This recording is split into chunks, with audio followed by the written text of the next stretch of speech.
Здравствуйте! По традиции время вечерней смены и подведения итогов дня.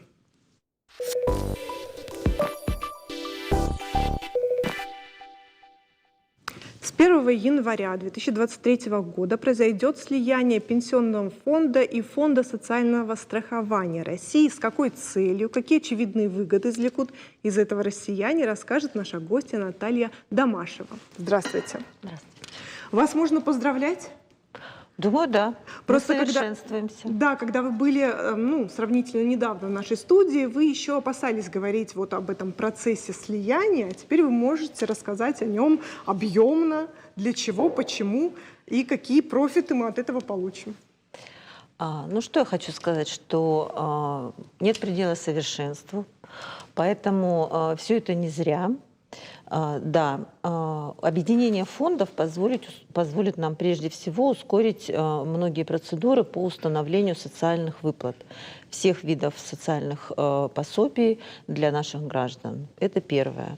Второе. Получение услуг по социальному обеспечению граждан в режиме одного окна.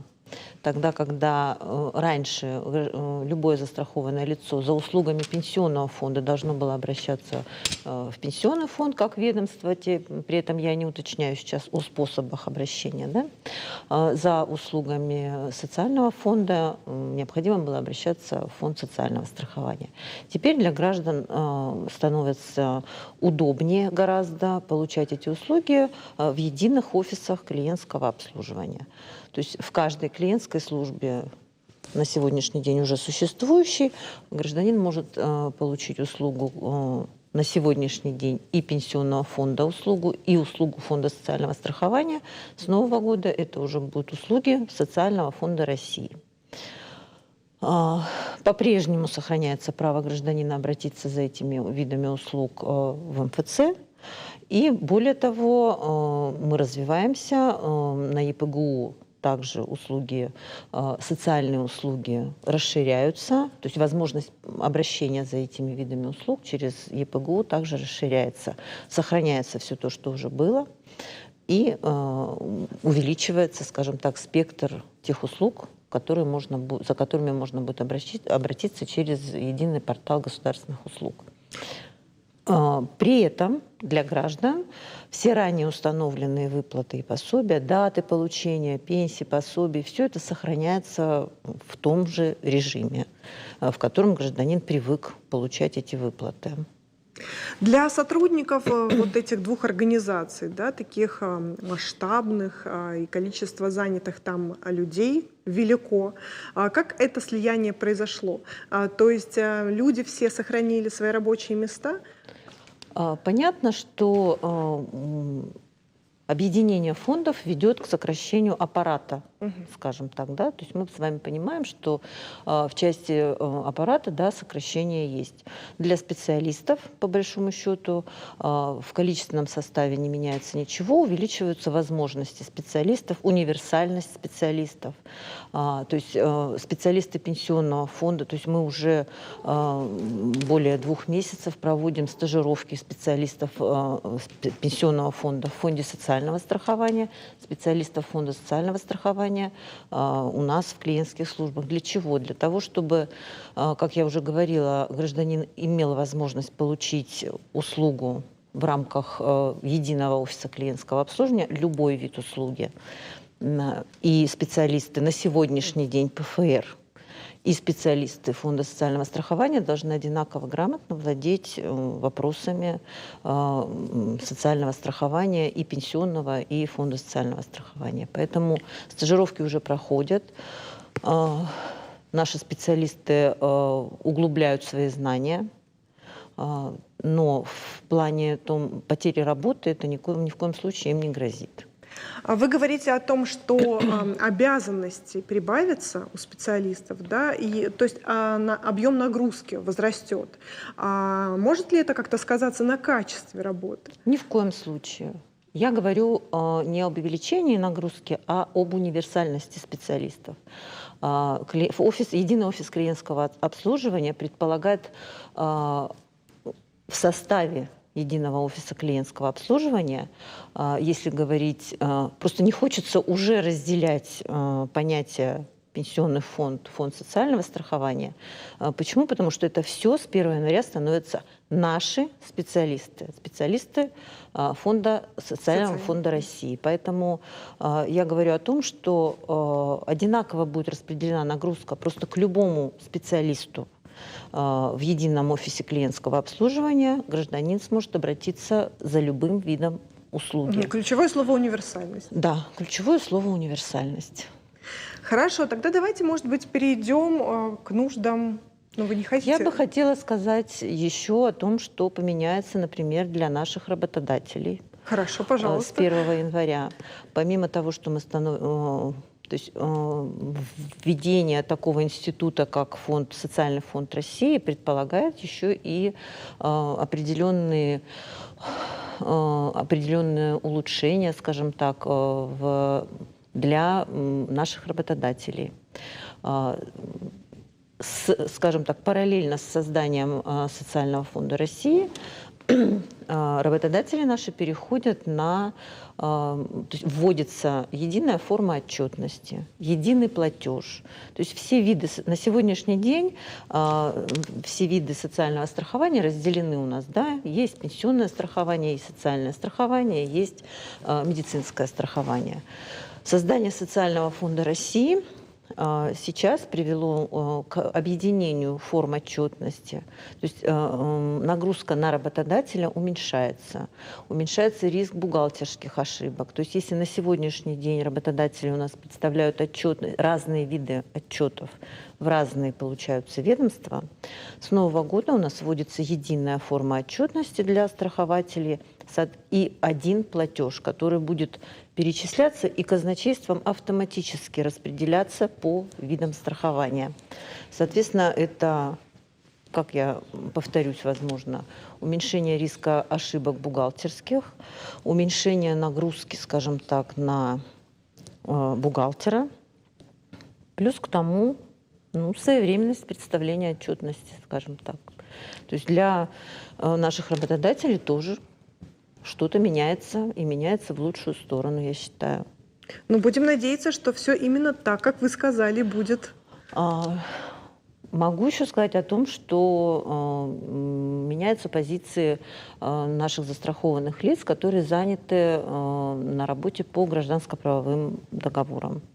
Хочу напомнить, что на сегодняшний день работники, которые заключили договоры гражданско-правового характера, в отличие от трудовых договоров, подлежат только обязательному пенсионному и обязательному медицинскому страхованию. На них не распространяется обязательное социальное страхование. С нового года эта норма изменена в связи с объединением фонда, в связи с созданием единого социального фонда. Все виды социального страхования будут распространяться в том числе на застрахованных лиц, работающих по договорам гражданско-правового характера. То есть все виды пособий, положенных им, это пособие до 1,5 лет, это больничные листы, также будут иметь право реализовать свое право на получение этих видов пособий, в том числе граждане, заключившие договоры гражданско-правового характера. Здорово. А что касается ежегодной индексации пенсии? Могу сказать, с 1 что января, опять же? Да, федеральным законодательством гарантирована ежегодная индексация пенсий на уровне инфляции. Хочу просто напомнить, что в этом году индексация у нас проводилась 2 раза, была внеочередная, поэтому на текущий момент мы не будем говорить о размерах индексации, поскольку мы еще не имеем на руках официального документа, но да, индексация в обязательном порядке будет. С 1 января все виды страховых выплат будут проиндексированы. Все виды страховой пенсии будут проиндексированы, и будут проиндексированы размеры детских пособий, то есть тех видов пособий, которые зависят от прожиточного минимума. при изменении прожиточного минимума меняются и размеры таких выплат. А вот вы уже сказали о работодателях, и теперь предлагаю рассмотреть другую сторону этих правовых отношений, то есть нужно ли работнику отслеживать свои пенсионные отчисления, да, или положиться на добросовестность работодателя, и если все-таки проверять, то каким образом? Доверяй, но проверяй, да? Любой гражданин может буквально в ежедневном режиме формировать на сайте ПФР, через единый портал государственных услуг в своем личном кабинете формировать выписку из своего лицевого счета. Что такое выписка из лицевого счета? Это документ, в котором отражаются сформированные на текущий момент пенсионные права гражданина. Пенсионные права гражданина у нас формируются за счет информации, сведений, поступающих о работе этого гражданина, о заработной плате, о периоде работы, отчетность по которой представляет работодатель. Соответственно, формируя с определенной периодичностью, я считаю, что в обязательном порядке каждый год нужно это делать. Скажем так, это не проверка, даже некий контроль. Да? Просто запросить выписку из лицевого счета и посмотреть, правильно ли отражена в ней информация. Отражается информация ровно та, которую представил работодатель. В случае, если эта информация не соответствует? Застрахованное лицо обязано обратиться к своему работодателю, указать ему на его ошибку. Работодатель представляет откорректированные, исправленные формы отчетов. Если до работодателя сложно достучаться, мы со своей стороны, естественно, тоже будем оказывать содействие. Скажем так, как официальное ведомство, обращаемся к работодателю, уведомляем его о том, что необходимо внести изменения. При этом это очень редкие случаи. То есть, когда гражданин вдруг увидел, что у него есть какая-то ошибка, и обратился к своему работодателю, всегда идут навстречу. Где-то может быть невнимательность, где-то может быть опечатка допущена при внесении информации. Поэтому какие-то случаются такие ситуации, но в большинстве своем все добросовестно. В большинстве своем добросовестно. Плюс к тому совершенно спокойно идут на то, чтобы исправить ситуацию.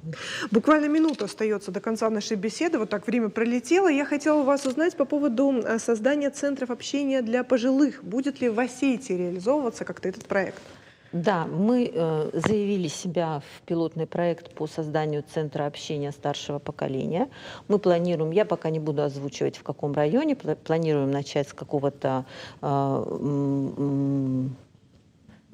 постепенно вводить, скажем так, не во всех районах сразу, а постепенно создавать такие центры, то есть на базе своих клиентских служб создание центра общения старшего поколения. Уже в самом названии заложена концепция, да, то есть это создать то место, в котором смогут встречаться люди старшего поколения, общаться между собой, делиться опытом с молодежью, привлекать планируем, да, и органы местного самоуправления, и, возможно, и МЧС, и работников банков. Для чего? Для того, чтобы повысить грамотность пожилых людей в части общения с органами исполнительной власти, в части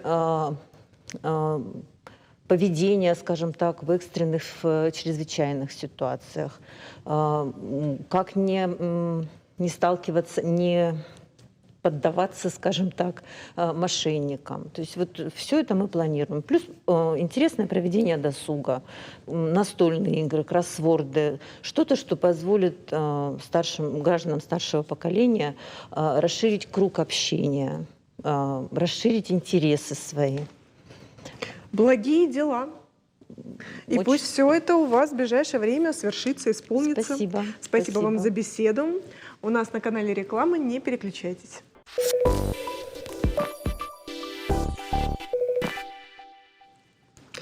7 по 9 декабря в республике стартует фестиваль «Дни культуры Таджикистана» в Северной Осетии, посвященный 30-летию установления дипломатических отношений между Республикой Таджикистан и Российской Федерацией. О запланированных мероприятиях расскажут наши гости. Наверное, по очереди я вас представлю уже в процессе беседы. Здравствуйте. Поздравляю вас с грядущим таким событием, грандиозным. Расскажите, пожалуйста, тогда подробнее, что нам ждать в эти дни с 7 по 9. И слово я, наверное, дам Арсену Назархудовичу Худододову. Спасибо. Добрый вечер. Очень приятно сегодня находиться опять среди наших друзей. И вот с такой приятной миссией мы сегодня прибыли, вот целая делегация нашей диаспоры, все, которые заинтересованы были в том, чтобы мы провели вот эти мероприятия, фестиваль таджикской культуры в Северной Осетии, посвященный 30-летию дипломатических отношений Таджикистана и России. Нам вдвойне посчастливилось, что народ, который спокон веков самый близкий для таджиков, это осетины, и наши корни, и наши обычаи, традиции нас связывают. И так совпало, и нам посчастливилось, что мы вот это культурное мероприятие проводим на земле наших братьев. Значит, это впервые вот это прекрасный праздник для всех нас, для наших народов, как для России, так и для Таджикистана.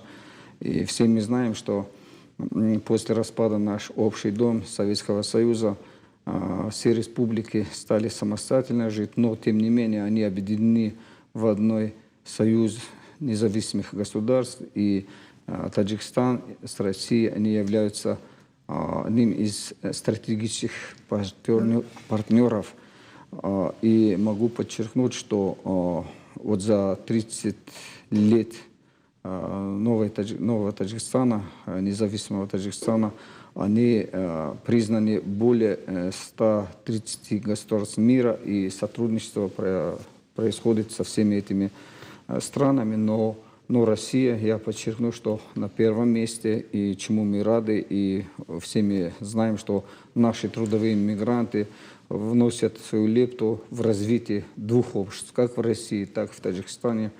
И мы все стараемся, уже поколение у нас как бы вырастили столько, как бы новое поколение для России, таджики. И наша диаспора тоже в этом внесла свою огромную, и в прямом, и в хорошем смысле слов, хорошую лепту. Мы гордимся нашими младшими, которые действительно вот родились, обучались, и сегодня в самых престижных вузах России обучались и уже закончили, и работают на благо общества. И сегодня вот эта миссия, которую мы взяли на себя, вот таджикская диаспора, о проведении фестиваля таджикской культуры, это впервые на Остинской земле, на благодатной Остинской земле. И надеюсь, что наши зрители, которые вот сейчас смотрят нас и слушают, мы 7 числа в Остинском драматическом театре вечером в 5 часов проводим праздничный концерт с участием деятелей искусств Таджикистана. То есть приезжают наши земляки. И надеюсь, что вот братья, которые и сестры проживали в советские годы в Таджикистане, и сейчас, к сожалению, они тоже наравне с нами здесь, выехали из Таджикистана, им это будет вдвойне приятно, что тут, как говорят, атмосферу, которую они покинули из Таджикистана, вот эту атмосферу мы стараемся здесь создать вот эти дни. После 8 декабря будет у нас просмотр фильма «Валани Мол», тоже вечером в 5 часов. Значит, фильм Рустама и Сухраба с участием, вы даже не поверите себе. Почему же? Поверю. Поверите, да, нам? Значит, в этом легендарном фильме по поэме Шахнаме Фардауси сыграл наш таджик Бибо Ватаев. Да, вполне можете так себе позволить сказать. Конечно, это сын великого астинского народа, который оставил такой добрый след в таджикской кинематографии. И не только в кинематографии, во всем культуре Таджикистана. Он сыграл не только в Рустаме Сухраб, он и из Казани Рустаме, он Хасан Арбакеш. Везде он сыграл главную роль в этом эпизоде, то есть по поэме Шахнаме. И нам приятно, что вот такие сыны оставили добрый след, и мы следом за ними. Вот сейчас, сегодня здесь, таджики в Осетии, тоже стараемся, вот наш девиз оставить после себя добрый след. Но я подчеркиваю, что вот наши дети, которые родились здесь в духе астинского народа, в духе российского общества, они, естественно, будут сейчас совмещать и, как бы сказать, вот, культуры двух народов. Как Таджикистана, так и России. Ну, и, естественно, астинской культуре для нас это уже стало родным. Давайте скажем, что еще 9 декабря запланировано. У нас запланированы вот все эти дни, да, мы уже сегодня объявляем фестиваль таджикской культуры в Осетии. Значит, у нас ряд встреч с ректорами вузов, где обучаются наши таджики, наши земляки. И сегодня уже более 300 человек обучаются на территории республики. И это тоже очень похвально, это уже работа диаспоры, что вот такой наплыв и такой интерес к учебе, к образованию. И много примеров, ребята, которые себя действительно проявили с такими результатами. То есть в наше время, когда еще мы были студентами, это советские времена, слово «медицина» для нас это было недостигаемо, это было что-то сверх, да, мощное. И тем не менее, вот наш таджик 2 года назад закончил медицинскую академию Осетии с отличием. И сегодня он успешно работает здесь же, в Осетии. Ну, в этом, наверное, заслуга в том числе и Даврона Сангаковича. Да, по образованию и по воспитательной части, который работает наш уважаемый Даврон. Давайте дадим ему Сангакович. слово, пускай он расскажет о своей С работе. большим удовольствием, конечно. Спасибо огромное. Я бы хотел немножко по другому вопросу. То, что воспитательная работа ведется, это благодаря именно в рамках диаспоры. Естественно, в любое мероприятие приводим какие-то примеры, где-то встречаемся, где-то объясняем, что-то из того мы уже привыкли как-то. Вот было в советское время, но тем не менее хорошее надо взять. Что сейчас надо делать? Я просто устроил свою, хотел говорить об одном этом, что вот председатель нашей диаспоры, я знал, что он о всех этих результатах будет говорить. И мы всегда гордимся Бибо Батаевым. Просто я хотел вспомнить одно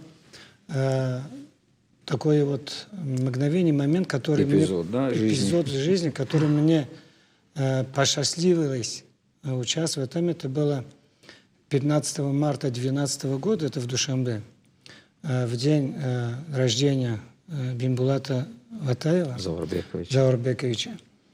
И его проводили в Российском центре науки и культуры в городе Душанбе. Там это центр Россотрудничества. Но там присутствовали, конечно, и все великие актеры, которые еще в годы Союза закончили, и его вместе работали. Там и Хайбулла Абдуразаков, Мариам Исаевич, и много других, Марат Арипов. И был такой момент, когда вот Марат Арипов выступал, он говорил, что именно по этому моменту, когда, говорит, пришлось выбирать актеров на роль Рустама, объявили вот это... Много было актеров, но, говорит, никого не могли подбирать. И я, говорит, осмелился Борису Кимягарову, режиссеру, предлагать кандидатуру Бибо Витаева. Его так называли. Его называли Бибо, там, по-дружески Бибо все говорили. И, говорит, он немножко замешкался, говорит, ну как это так, что говорят? Вроде роль таджика я передаю не таджика. Я говорю, ну ничего, давай тогда сделаем так. А тогда был у нас великий поэт, очень знаменитый, тогда был председателем Союза писателей на тот период, Мирзо Турсунзаде. Это речь идет о 70-х годах. И он, говорит, должен был утвердить, что это. Я, говорит, сказал, тогда пойдем к нему. Я и Кимягарова, и Бибова Атаева, говорит, отвели к Мирзо Турсунзаде. И когда он видел, говорит, просто сказал, да это же настоящий Рустам. Конечно, говорит, я буду утверждать, что он таджик. И, говорит, его спросил, ты же таджик?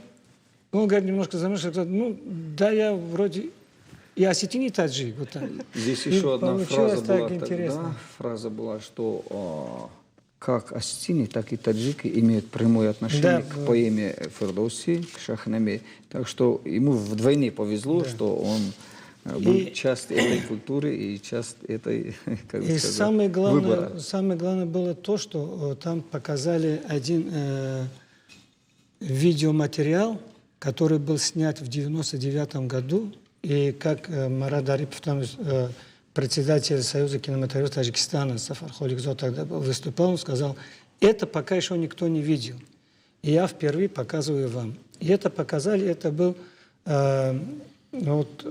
как бы обращение Бибова Ватаева ко всем. Его просто обращение, его посол. И он говорит, вот с экрана телевизора он вышел человек, там тоже смотрел, такой добродушный, с белой бородой, короткой. И вот его, просто я его хочу цитировать, я его нашел. И он сказал, с 1965 года я неразрывно связал свою судьбу с Таджикистаном, говорит Бибов Ватаев с экрана.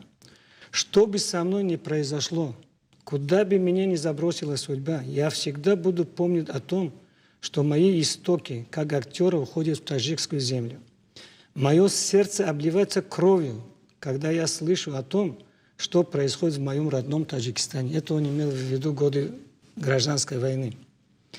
Меня неоднократно подмывало сесть в самолет, прилететь и сказать, что с вами происходит, мои друзья. Остановитесь. Зачем нам уничтожать друг друга? Мы дети одного великого индоевропейского народа. Желаю процветания великому таджикскому народу. И вот это он так говорил, все типа был как бы в шоке. Вот такой. Он вот впервые там показали. И я вот просто хочу на этой ноте сказать, что мы желаем и процветания великому осетинскому народу. Столько у нас много общего. И, кстати, в советское время самая большая, не хочу сказать диаспора, там просто не было тогда диаспоры, мы были граждане одной страны, одной семьей жили, да. великого народа. Больше всех проживало осетин. Более 100 тысяч там осетин проживало в Таджикистане. И к большому, может быть, счастью, многих, которые мы сейчас встречаем здесь, и которые узнают о том, и все с ностальгией вспоминают Таджикистан, очень хорошие такие корни. Вот это вот, я хотел. вот эту атмосферу, вот наша задача. Вот это у меня осталось в памяти. Основная идея Кстати, вот он этой и нас, мероприятия. и осетин, и таджик. Это мероприятие, основная наша идея, это, конечно, способствует межнациональному, межкультурному и межрелигиозному диалогу и популяризации таджикской культуры здесь, в Республике Северная Осетия, Алания. И вот это наша основная. Мой вопрос следующий к Шабозу Ниатбековичу. И мне бы хотелось, вы все-таки руководитель вот этой образовательной части, да, диаспоры, мне бы хотелось узнать, вот вы наблюдаете студентов, наблюдаете молодых людей, и насколько им комфортно живется, вот, не сказать, что в абсолютном, но в большинстве осетинском своем обществе. И насколько мы похожи? Да, я хочу сказать то, что наши студенты здесь себя чувствуют как себя дома, то есть очень комфортно. И год за год у нас как бы увеличится количество студентов, особенно с горных мест, потому что в особенности это с Памира. Памирские языки, осетинские языки, это относится к восточно-иранским языкам, и им очень легко как бы себя здесь чувствовать на осетинской земле. И вот как отметили, более 300 студентов у нас, и мы тоже стараемся работать в этом направлении, заключать договора между университетами и вузами, чтобы привлечь больше студентов в Россию, и особенно в Осетию. Потому что тяга молодежи в Таджикистане к образованию очень велик. А есть те студенты, те молодые люди, которые изучили, например, осетинский язык и говорят на нем? Да, есть такие студенты, которые говорят на осетинском. Здесь у нас в диаспоре есть ребята, которые уже во время Союза приехали, их дети участвуют на олимпиадах, иногда они как бы выигрывают, да, по владению осетинского Ну, языка. это здорово. И в прошлом году вот в Архонске у нас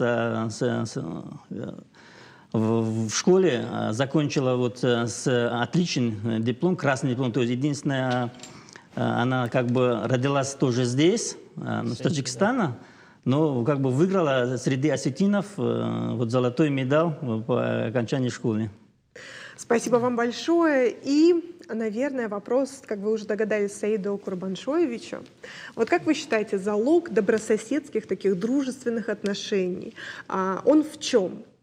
Как мы должны жить, по какому принципу, чтобы не допускать никаких расприй, никаких склок? На ваш взгляд. Ну, спасибо за данное мне слово.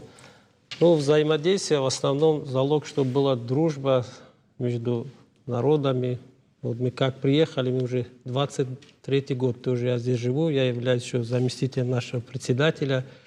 И вот 10 лет, как мы образовали нашу диаспору, мы плечо на плечо вместе работаем.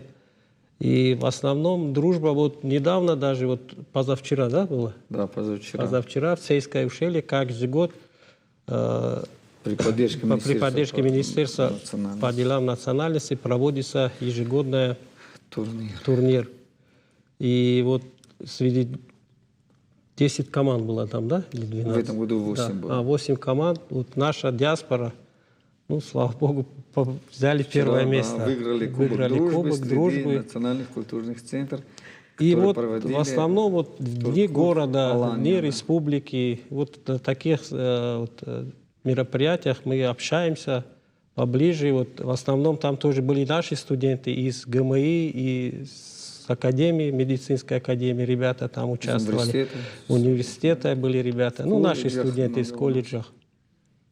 И вот мы постоянно и среди молодежи, и среди студентов, наши вот старшие председатели наш проводим такую работу, чтобы было взаимопонимание всегда. Ну, слава богу, сколько время вот наши студенты здесь учатся, которые ребята здесь, никогда ни с одного этого никаких жалоб не было. Все их хвалят, хорошо они очень себя ведут и в учебе, и в общежитии, где они проживают, никаких споров, никаких скандалов, слава богу, не было. Ну, дай бог, чтобы так продолжалось и впредь. Мало того, надо отметить, что вот наши студенты для компактного проживания в общежитиях во время пандемии, мы помним все, да, как немножко трудно другим студентам из зарубежья. И вот наши таджики проявили себя с самой лучшей стороны. Они помогали вот своим друзьям из других мест, из других национальностей. То есть было такое тесное взаимодействие, и наша диаспора в этом тоже внесла огромную такую работу, поддержали продуктами и всеми необходимыми, как бы сказать, препаратами тогда еще вот этот ковид начало. И за это тоже мы от души вас благодарим. Да. Спасибо вам за беседу. Спасибо. И приятных вам дней Таджикистана в Северной Осетии. И еще хотел бы поблагодарить, конечно, фестиваль проходит при поддержке Министерства по вопросам национальной политики и внешним связям, при поддержке Духовного управления мусульман Северной Осетии, Межнациональное движение «Наша Осетия», Республиканский дом дружбы и Министерство культуры и администрации города. И хочу отметить, что, конечно, огромное спасибо и благодарность всем им. Это наше тесное взаимодействие, тесная наша работа, которая сегодня способствует, что мы провели вот такой фестиваль культуры в Осетии.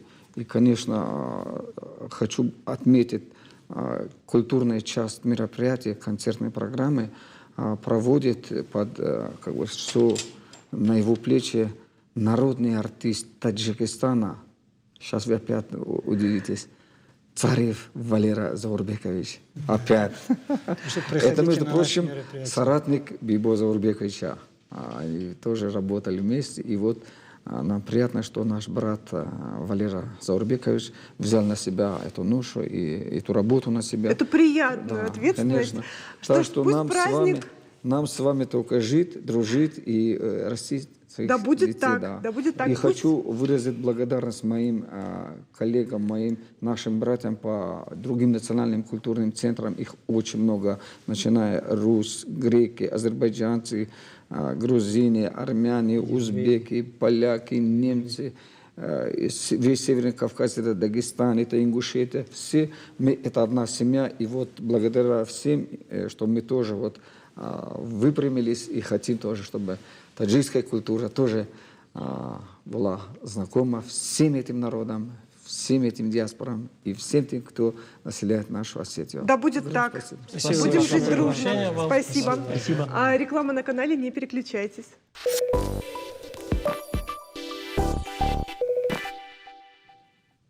Ежегодно 3 декабря в мире отмечается Международный день инвалидов. С момента, когда он был провозглашен, а случилось это в октябре 1992 года, были созданы различные организации инвалидов для членов их семей, просто неравнодушных людей, которые выступают за улучшение условий жизни инвалидов.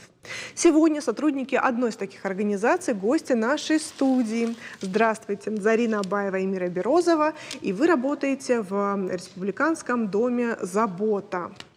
Инвалидов «Забота». Да.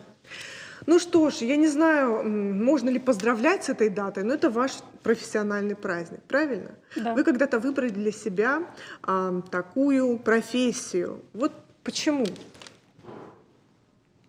Ну, наверное, здесь важны человеческие качества, доброта, неравнодушие. И вот это все в комплексе нас привело на эту работу. Но ведь это еще и достаточно стрессовая работа, и нужно эмоционально затрачиваться. Как вы все это на себе несете, справляетесь с этим, и еще умудряетесь дарить тепло и заботу вашим подопечным? Вы знаете, вот вы сказали правильно, затрачиваем, но наша затрата ими же и восполняется, потому что мы дарим им добро, и они отвечают нам взаимностью, своей мудростью, своими советами. Мы для них дарим добро, они нас вслед поучают, и для нас это очень важно. Вот эта их отдача, это многого стоит.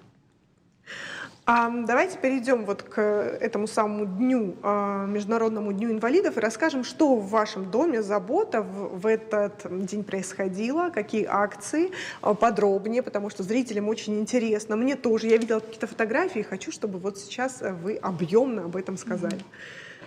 Ну, в нашем доме-интернате этот день не один день празднуется, а ему посвящен целый месячник. Да вы что? Да, целый месячник. Вот, например, в первый же день месячника по инициативе директора Беликова Георгия Казбековича наш дом посетили учащиеся Республиканского физико-математического лицея-интерната. Какого возраста?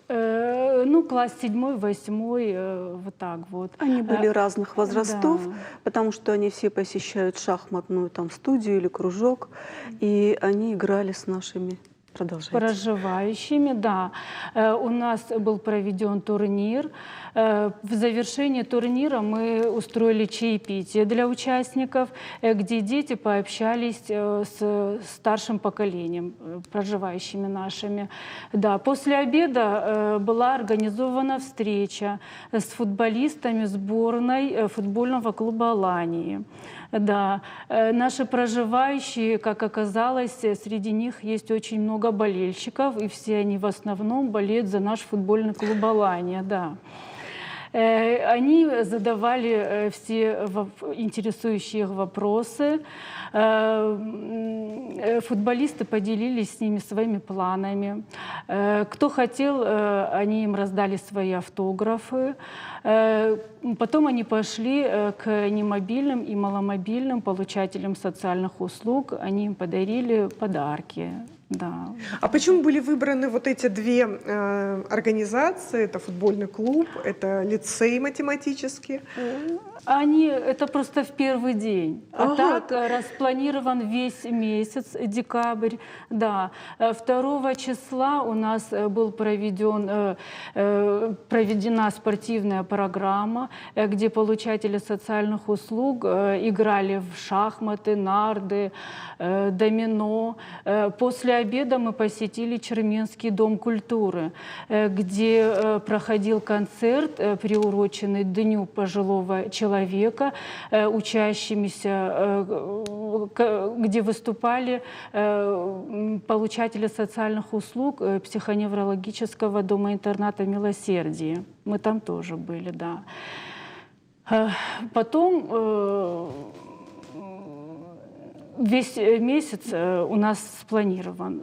Завтра, допустим, у нас концерт наших давних друзей духового оркестра 49-й бригады. И вот так в течение месяца у нас турниры, конкурсы, выставки поделок наших получателей социальных услуг, чаепития, концерты и волонтерские программы. Что дает вот это общение? Вы видите, как оно воздействует благотворно на ваших подопечных? Конечно. Что происходит? Вот, да. например, когда с ребятами в шахматы играли? Ну, им же интересно, это преемственность поколений, им интересно допустим, не у всех есть младшие, вот из наших проживающих, кто-то вообще не создал семьи, и они не знают, что такое младший, а у кого-то они есть, и, может быть, они даже скучают по ним, и вот это вот общение, вот это тепло, как детям интересно со старшими пообщаться, точно так же и нашим проживающим интересно с детьми пообщаться, вот они даже во время чаепития и смотрели друг на друга, и задавали вопросы. Им и обоим сторонам бывает интересно это все. А то, что вот старшее поколение так хорошо у вас умеет играть в нарды, в шахматы, это заслуга Миры Березовой? Да нет, конечно. Они пришли уже многие с этим. Они умеют играть многие нарды, шашки. А кто не умеет, те в лото играют, собирают пазлы, я не знаю, поделками занимаются. Это не моя заслуга. А из чего состоит вообще вот их досуг? То есть вот как распланирован их день, и там, наверное, есть вот эта досуговая минутка, которая Да нет, соответствует... не минутка, позвольте. У нас каждый день так запланирован, что каждый день у нас какие-то мероприятия. Будь то репетиции хора «Заботушка», будь то встречи с представителями благотворительных фондов, все запланировано. Точно так же у нас проходят занятия кружка «Сделай сам». Там те, кто любят заниматься поделками какими-то, рукоделием, они все время что-то делают, занимаются. Вот сейчас они начали активно готовиться к Новому году. И что вы запланировали на новогодние дни? На новогодние дни, так как Новый год – это волшебный праздник, так как Новый год, особенно вот в Новый год, одинокие люди, где бы они ни жили, либо в доме престарелых, либо сам человек у себя дома живет. Если он один, его мучает одиночество, тоска. Так вот, наша администрация дома-интерната «Забота» и все сотрудники нацелены на то, чтобы именно вот в Новый год они не чувствовали вот именно вот эту тоску, одиночества. Мы стараемся что делать для этого? Мы стараемся украсить все наши холлы, все наши места массового пребывания людей. Да почему только массового? Комнаты. Мы вот устраиваем конкурсы на... То есть вот какая комната будет лучше всего украшена к Новому году. Конкурсы на новогодние поделки. Это одно, что вот мы, красота же лечит. Мы елки вот везде, где можем, ставим. Потому что, во-первых, этих 2 ковидных года, вы представляете, вот люди были заперты, наши жители. И вот поэтому мы хотим им дать то, чего они не могут получить, ну, из-за того, что у них нет семьи. И вот, пользуясь случаем, я хочу поблагодарить Министерство природных ресурсов и экологии Республики Северная Осетия Алания за то, что они ежегодно дарят нам елочки. Надеюсь, и в этом году они нам подарят тоже. Мы надеемся на это очень сильно, потому что, я же говорю, мы елочки и на балкон ставим, и в холлы, и в столовую, и в актовый зал. Причем украшаем их вот как украшали бы у себя дома, даже лучше. И что еще хочется сказать? Конечно же, Новый год – это ожидание Нового года важно, ценно. Поэтому в преддверии Нового года мы проводим множество мероприятий новогодней направленности, тематики. Это, и я уже говорила, что конкурсы различные, и чайные посиделки новогодние, и конкурс по сборке новогодних пазлов, и конкурс по исполнению новогодних песен караоке, и все эти конкурсы призовые. Мы уже с Зариной Борисовной подготовили, вот уже распланировали эти призы вот на этот день, эти призы вот на этот день. То есть у нас уже все заготовлено. Также к нам придут детишки. Детишки – наши давние друзья, наши соседи.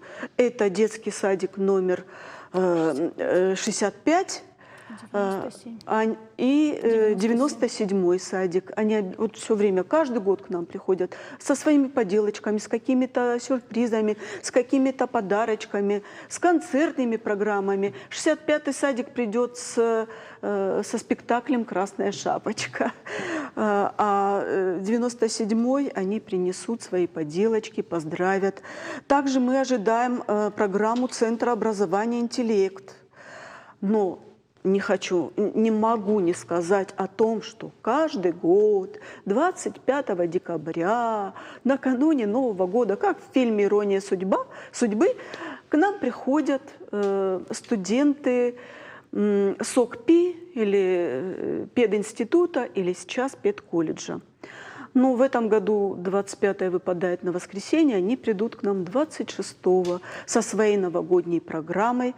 В основном это бывает концертная программа, подарки бывают, конкурсы какие-то, поздравления.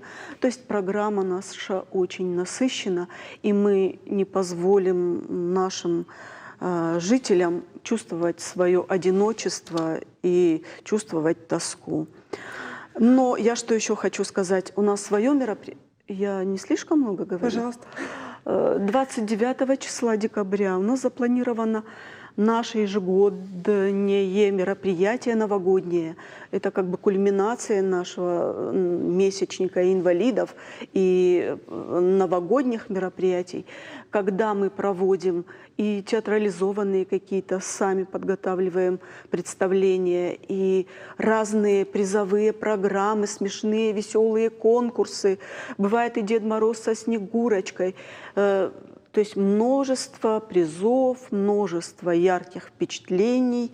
И еще я хочу сказать, что мы всегда перед Новым годом обращаемся к добрым, хорошим нашим друзьям с просьбой о помощи. Помочь провести Новый год нашим жильцам не по-казенному, а так, чтобы немножко разнообразить их. И...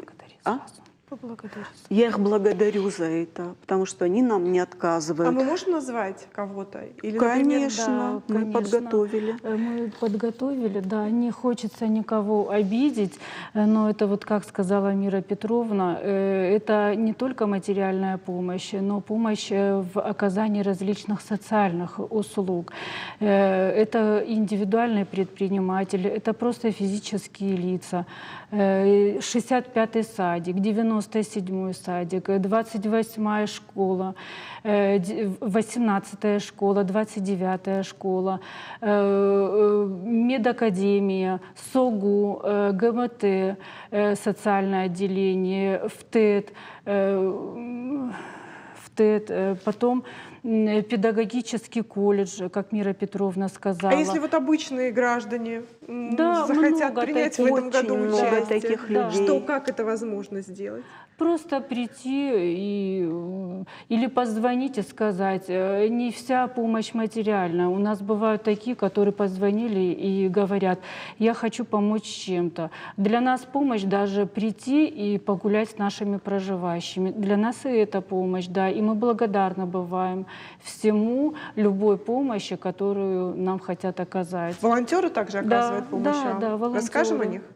Да, сегодня Международный день волонтеров, да, и мы поэтому вот эту тему и хотели затронуть и поблагодарить их, что они оказывают должное внимание нашему учреждению, дарят свое тепло нашим получателям социальных услуг, и пусть это тепло и добро, которое они нам дарят, возвращалось им в дома.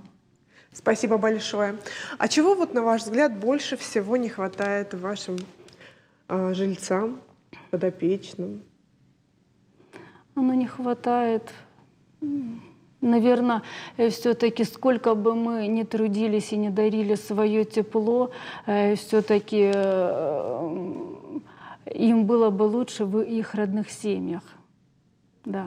Как бы мы ни трудились, как бы мы ни старались им подарить вот это тепло и внимание, изначально было бы лучше так. Соглашусь с вами, но я надеюсь, что вам удастся согреть их в эти дни. Мы стараемся. Спасибо вам большое. И вам большое. Это все на сегодня. Увидимся с вами совсем скоро. Всего вам доброго. До свидания.